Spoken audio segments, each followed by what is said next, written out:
السلام عليكم ورحمة الله وبركاته. عندنا اليوم نية إن شاء الله نبدأ في مشروع استزراع الأسماك على المياه الجوفية في المناطق الصحراوية أو في المناطق الزراعية.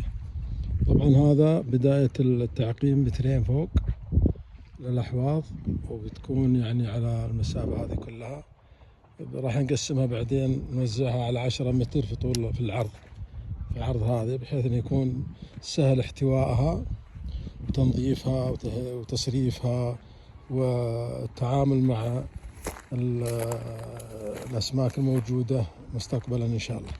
هذه هي حفرة صرف، طبعا راح تستخدم عند منحط الأحواض. هنا بيتم صرف المياه كل فترة على حسب ما هو متطلب إلى هذه الحفرة.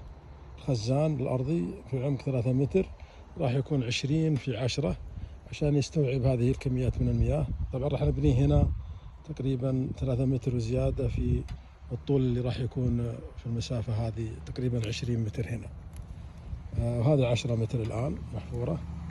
وبعدها يتم لما تصفى المياه من هنا تجي في هذه الحفرة، يكون توزيعها أو سقيا منها المزارع اللي هنا، النخل